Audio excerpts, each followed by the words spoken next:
You're listening to a DM podcast.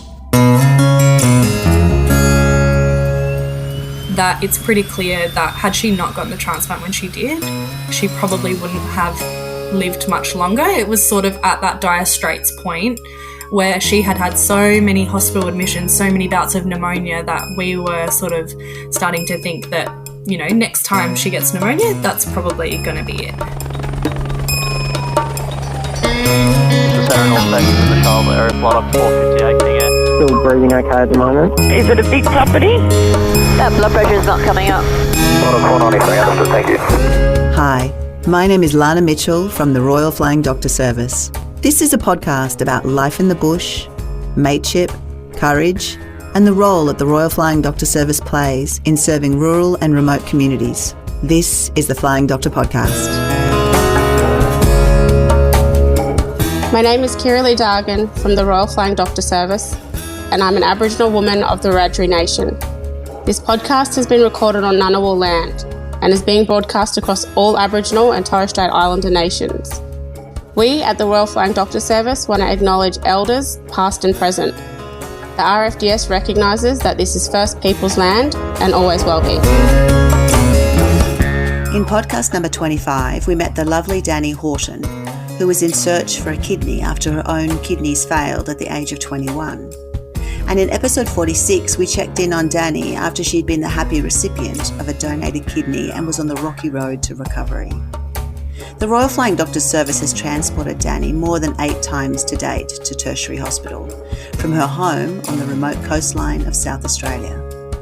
Those 2 episodes spurred Kaysee Miller to contact me, as she wants to tell the story of her mother, Sarah Watson, who was inflicted with a genetic disease that stopped her lungs from working properly.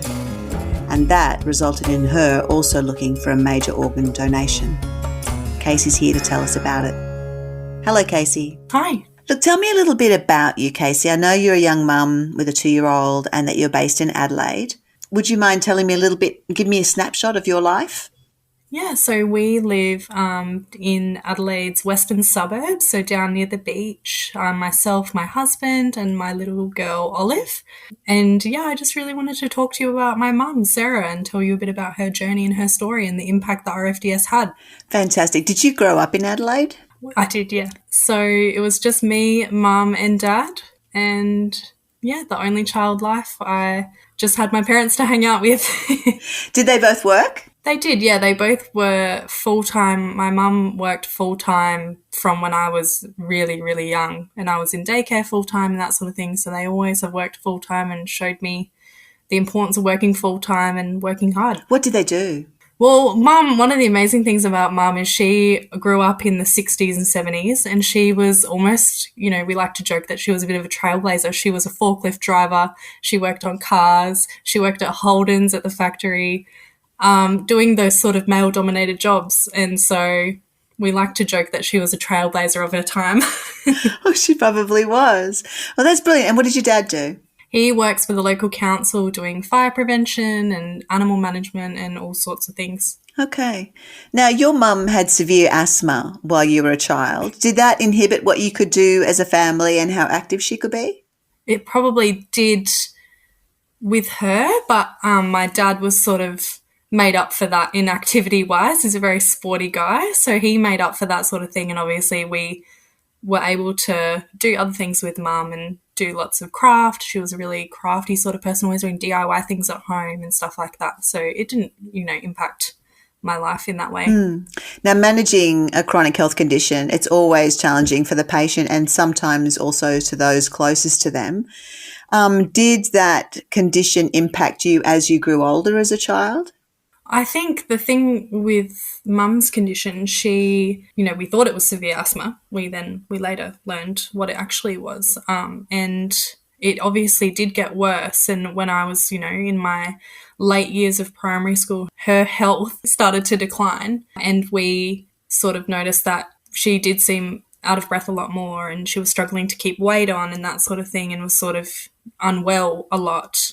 And then lots of testing led us to find out that she actually wasn't having these problems because of asthma. What did the doctors say was the problem? So she was diagnosed with a condition called alpha-1 antitrypsin deficiency, which is a condition that you obviously have some kind of deficiency that prevents your lungs from being able to operate at their full capacity and health, I suppose. And so she was impacted in the way that she got emphysema. You know, she was a smoker earlier in her life, but doctors sort of told us that had she not been a smoker, she still would have eventually struggled with emphysema or other lung disease due to this condition. So does the condition actually reduce the capacity for the lungs to function properly, or does it, I'm just trying to understand what that genetic condition actually does to the lungs.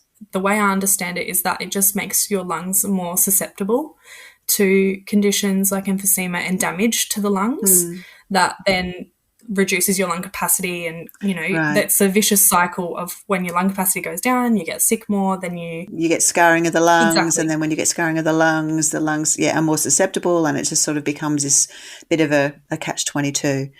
That makes sense. So when did things really get worse for your mum? At what point? How old were you then? So I think I was about 13, so I was in year 8, just started high school, and she, for a few years, had been struggling, and her weight was the main problem. And I remember her being ill a lot and doctors not really being able to figure out why she couldn't gain weight and why she was continuing to lose weight. And it got to a point where her doctor sort of said, we're going to admit you to a private hospital and we're not going to leave until we figure out what's going on. And there was days and days of testing. And finally, they diagnosed her with alpha-1 antitrypsin deficiency. And it was almost an instant thing that the only real solution here is that you're going to need a lung transplant. So does that mean that it's just the lungs that are impacted, or if you have that condition, can it also impact other organs in the body? I think other people, it can sort of manifest in a way that it impacts your maybe liver or digestive system, but for Mum, it was just lungs. Right. Essentially then, her lungs are determined to be beyond repair, and so she needs to get a lung transplant. Now, when we were interviewing Danny, the wonderful Danny Horton, obviously when you have kidney failure, you can have a kidney transplant from a donor, either live or deceased, and that can add to your already not functioning other kidney. But you can't do that with lungs, can you? Is it an all or nothing? I mean, I presume you can't do a lung transplant with one lung. I presume it's got to be both. I believe you can have a single lung transplant if you only have one damaged lung, I believe. Wow. But in Mum's case, it was definitely double, and obviously that has to come from a donor that is no longer living and who has chosen to donate their organs. Right. Was that something your mum was comfortable with in terms of, it's a pretty scary proposition? How was she feeling? I remember it being, firstly, when it was first mentioned, even though it was like this is pretty much the only option, it was still, maybe there's another way, but there wasn't. And she did struggle with that. And she was also a very petite woman. And her amazing professor who, did amazing things, he made the mistake of saying, oh, you're so tiny, it might have to be a child donor. And so obviously that was that made that really hard for her. Yeah. Luckily, her donor wasn't a child, we know, because that was obviously something that she desperately wanted to know to help her process. Yeah. So, yeah, she did struggle with that, but it became clear immediately that that was the only option. Was it a long wait to get a donor or to get some lungs that would be suitable? So it ended up, it takes, firstly, to even get on the list, the waiting list, took months and months of testing. We think it was maybe 6 to 9 months of testing, and that's just full body analysis just in case you have some underlying condition that would rule you out, or if maybe they discover you have some kind of cancer that is going to rule you out for having a lung transplant. So that took probably 6 to 9 months, and then she was on the wait list for 10 months. Wow. Now, if she hadn't gotten a transplant, if either she had chosen not to or it had been determined that she was ineligible for whatever other reason, what was the prognosis as far as the doctors were concerned? It was never really a conversation because she sort of decided that she was going to go that route and we were just going to try and make it happen. But her health deteriorated so rapidly in that time that it's pretty clear that had she not gotten the transplant when she did, she probably wouldn't have lived much longer. It was sort of at that dire straits point where she had had so many hospital admissions, so many bouts of pneumonia that we were sort of starting to think that, you know, next time she gets pneumonia, that's probably going to be it. So, you know, that she probably had 2 years to live from being diagnosed, maybe, if she hadn't had the transplant. Wow. How were you as a young teenager, full of hormones, at the age of 13 and 14? How were you coping with this? I mean, you're an only child, and look, I don't have anything against only childs. I'm just saying that you don't have siblings that you can go and bounce things off, you know. You've only got your dad. Was it really hard for you in that way? I think it was hard, and it was hard to sort of be the kid at school with the sick parent that everyone knows is sick. So that was, you know, it was hard. But also I think my dad and I especially have a really, really good relationship, and he really supported me in that time to make sure, even though obviously we were all supporting mum and we were all making sure she was okay, he made sure that I was okay and made sure that we did things to support me in that time as well. So it was hard, obviously, and, you know, mum had medical episodes in that time where she stopped breathing and, you know, we had to call ambulances and things like that, and, you know, that was traumatic. But I don't know, I think when you're young as well, you just do what you have to do and you just push through. So you'd be at home with your mum, she's waiting for a lung transplant, she's waiting for a donor, and she'd just stop breathing. What would they do? Like, how would they deal with that? That was 2 episodes. One of them I was home alone with her, and then another time she was actually at her GP's office. So that was great, because she had the doctor on hand.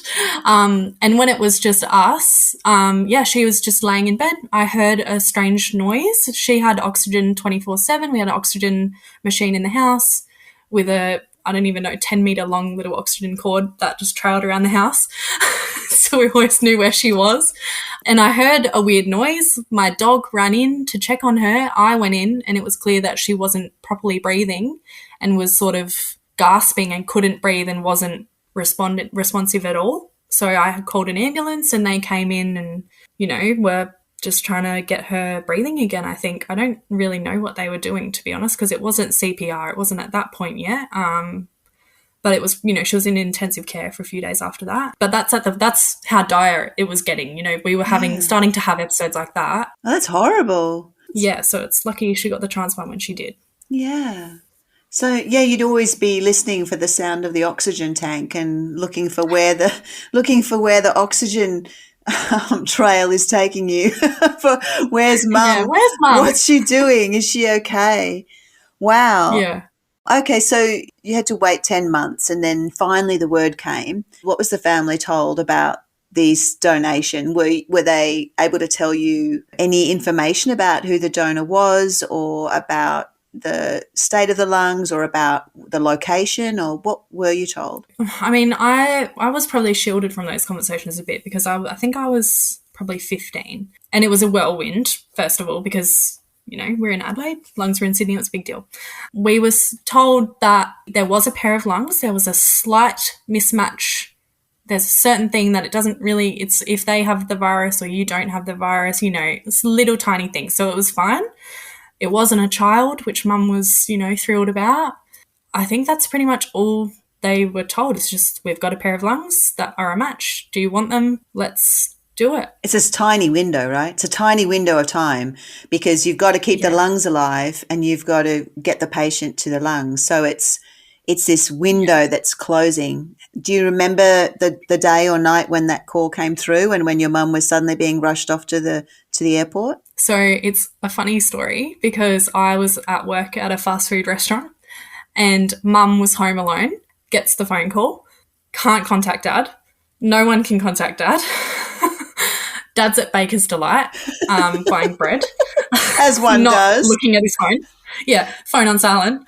So we have a family friend that lives maybe 15 houses down the street, and this another wonderful petite little woman with, you know, crazy curly hair. So mum phoned her and said, "There's lungs, oh my gosh, what's going on?"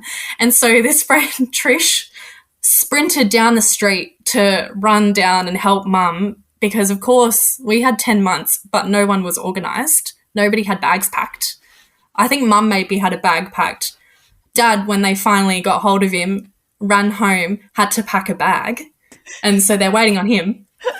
And then an ambulance arrived and took them to the airport. This whole time I was at work at this fast food restaurant, and then they phoned me and told me, and then that same family friend picked me up and I spent some time with them.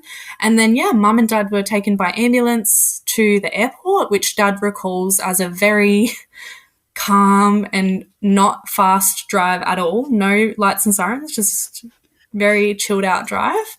And then they got to the airport where the Royal Flying Doctor was waiting. Wow. And so your mum was then bundled up into the plane. Now, she had lung issues to such a degree, as you've already communicated, that she was stopping breathing, from time to time. Her lungs were very, very weak. So what did they have to do to get her to Sydney? Because when you get into a plane and you go up to altitude, it puts pressure on lungs, or there's a pressurized cabin. And so how did that work with your mum in that condition? It's like a bit of a point of contention at this point, I remember them talking about having to fly at a lower altitude or something like that because of the state that she was in. But Dad now doesn't remember if that happened. So I don't know. Dad says that it was very calm and just chilled out, and they were just chatting.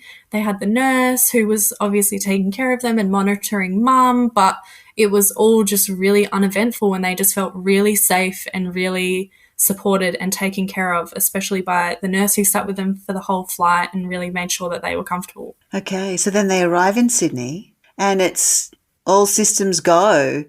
Let's get in the surgery and get it done. How long, do you know how long the surgery took to do such a major organ transplant? So Dad thinks that it took probably about 8 or 9 hours until he was so I don't know exactly how long the surgery took, but it was about 8 or 9 hours from when she went in to when he got to then sort of see her a little bit through the window. But even from the second they got to the hospital, again, after apparently a very calm and slow ambulance ride, as soon as they got to the hospital, they were starting anti-rejection drugs. They were prepping her from the second she got there. And then she ended up having surgery. It was really late at night. I remember she phoned me at like 10 p.m. and I was like, have you had your surgery already? What's going on? How are you talking to me? But she hadn't even gone in yet, and it was late at night. So they operated throughout the early hours of the night.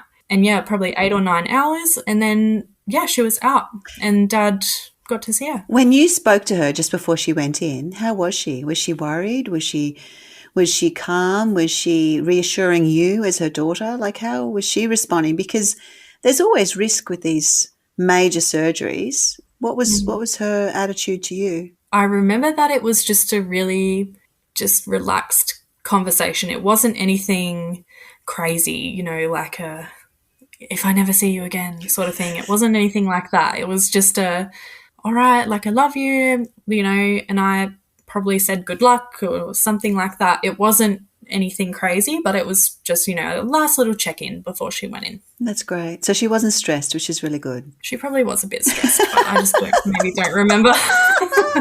So tell me about recovery, because the surgery was actually successful, right? Were there any complications at all? So there was that tiny mismatch thing, which just meant that she was a bit more susceptible to getting sick, and, I think that maybe slowed her initial recovery a bit. But I think Dad and I were trying to remember, and I'm pretty sure it was the next day that they took out her breathing tubes and things like that, and she was, sitting up in bed. Wow. And Dad remembers that she was immediately so bright and bubbly that he was just thinking, oh my gosh, a miracle has happened. But I think that's probably a combination of, the adrenaline and all of that going on, because a few days later she was sore and, just flat and recovering, because it's a lot for the body to handle. But it was amazing. She wasn't in hospital for that long. She was in hospital for 10 days. Wow. And then they stayed in Sydney for 3 months. For that time, the first month you're going to hospital every single day. They're doing crazy monitoring of your temperature and every single thing to make sure that you're not having any rejection. And then, yeah, I think after that month, it was sort of every couple of days they would be popping into hospital and just sort of staying so close by and just being really closely monitored. Your dad must have been thrilled, by the way, but how was your mum taking all of this? Because it's a pretty big journey, isn't it? Did she embrace that whole rehabilitation process, or was she sort of feeling a bit bruised and battered and just struggling to recover? I think it was probably a combo. I think the hard thing with organ transplant, especially the major organ transplant like heart and lungs, I think when you've been sick for a really long time and, you know, sometimes for a lot of people, maybe people who don't know much about transplant, you think that it's just going to be this magical cure-all and it's just, oh, it's fine. I just get a new pair of lungs, all good. But that comes with its own challenges. And, you know, there's crazy medication protocols that you have to get right and you have to be consistent with. And, you know, you are immunosuppressed, so you're more susceptible to getting sick and getting severely sick. So there are extra challenges that come with it. So I think it was a lot for her to handle, but then also she was able to sort of walk around without being puffed out and things like that. So I think it was a combo. Like, it's just a lot for a person to deal with. Did she still have to walk around with the oxygen on her 24/7, or did that no longer have to be used? No, it's gone straight away. It's so crazy. Wow. I don't have to ever listen to that oxygen machine puffing ever again. Wow. So after that 3 months in Sydney, she returned home. What was life like from that point? What do you remember of her sort of resuming a more healthy life with some lungs at work? She still, like I said, she still struggled with her health a bit. That was, you know, she still had to go to the hospital all the time. That's the thing. It's a lot of maintenance. That sounds so bad because it is such a gift, but it's a lot of hard work. And so she had to go to the hospital a lot of different appointments, and had to work up to getting that strength of a normal person back again after being sick for such a long time. So it was hard, and she wasn't able to go back to work, and, you know, we had to sort of learn that new normal of she's not super sick anymore, but she's still restricted in a lot of stuff that she can do. But yeah, she would go to the Donate Life gala every year, and she wrote letters to her donor's family and things like that. She was really that type of person that wanted to sort of give back in that way and make sure that people knew how important it was to sign up to donate your organs in the case that you don't need them anymore. That's great. So how long did your mum live? She lived for almost 9 years, which is really good for a lung transplant, in my understanding, because a lot of people, it's a great success rate for the first year, and then as the years go on, your survival rate decreases. So to make it 9 years with the health challenges that she had along the way, she did really well. What eventually took her away? I think it just got to that point of they almost have a best before date on them. Right. And she just, you know, started getting sick more often, started getting more sick more often, so more severely sick more often. She did have a few little bouts of rejection. And yeah, I think she just got unwell at the beginning of 2020. She just got unwell and just didn't come back from it. I'm so sorry. Thank you. So if we look at the legacy of your mum, very strong-willed woman who accomplished some amazing things despite the challenges that she had. When you're thinking of your mum, what makes you proud or what makes you happy when you think of her? When I think of her, I think of she was always the type of person, the same thing with, you know, writing to the donor's family or donating to Donate Life all the time. She was the type of person who every single hospital admission, and there were many, many, many, many over the years, at the end of every admission, she would get us to bring in boxes of chocolates for the nurses or fruit platters and a card. And she was that type of person to always do those little things to make sure people felt appreciated and knew that she was grateful and thought of them. And despite all of her other challenges, that is something that sticks with me, and that she tried her best to make other people happy. Wow. So very generous spirit. Yeah. Yeah. Now, her genetic condition Is there a possibility that you carry that same condition? I think I'm definitely a carrier. I've been tested. I believe I've been genetically tested and had my sort of alpha-1 antitrypsin levels tested, and I'm all good. It normally skips a generation, apparently. So my daughter has been tested as well, and she's a carrier, but her levels seem to be okay. So that just means that we both have to make sure that we don't start smoking or doing anything intentionally to damage our lungs, I suppose. Right, and just monitor it over time and see that those levels don't change. Yeah, and just be really vigilant of those sorts of things, breathlessness and that sort of thing, I suppose. Yeah. When your daughter gets older, what will you tell her about your mum and the wonderful life that she led and the impact that she had on you? Even when I talk to her now, obviously my daughter's only 2, so she probably doesn't understand what I'm talking about, but I talk about her Grammy. That's what we call her, because we know that she would never have wanted to be called Grandma or Nana. She was definitely the type of person that would have had some kind of weird name. So we call her Grammy, and I tell her that, her Grammy, she loved butterflies. She loved the colour purple. She drove a car with flowers printed all over it when I was a kid. And she is just that type of person, and she always made sure that I felt loved, and I know that she would have been a great grandparent. Yeah. Sorry. That's okay. It's the one thing that gets me. I'm sure your mum, wherever she is now, is looking down and saying you're being a great mum, and she's very proud of you.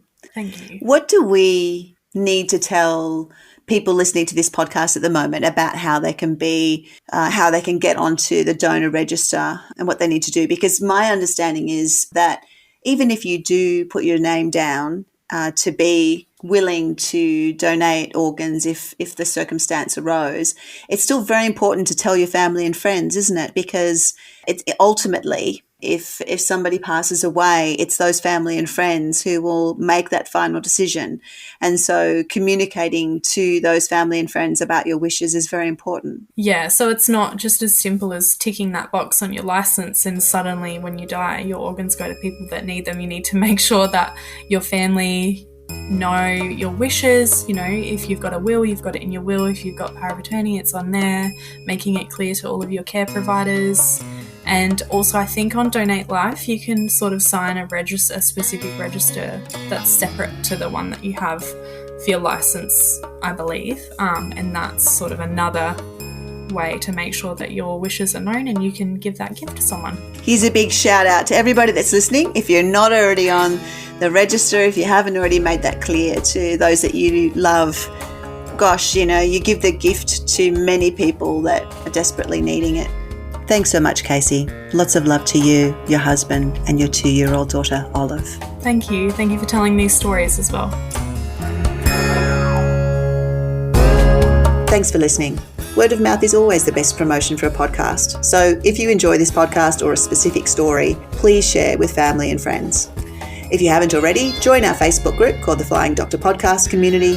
And you can also send feedback, questions or comments to me directly at lana.mitchell@rfds.org.au. Donations to support the Royal Flying Doctor Service can always be made through our website at flyingdoctor.org.au. The Flying Doctor podcast was presented by me, Lana Mitchell, and senior producer is Mandy Coolin.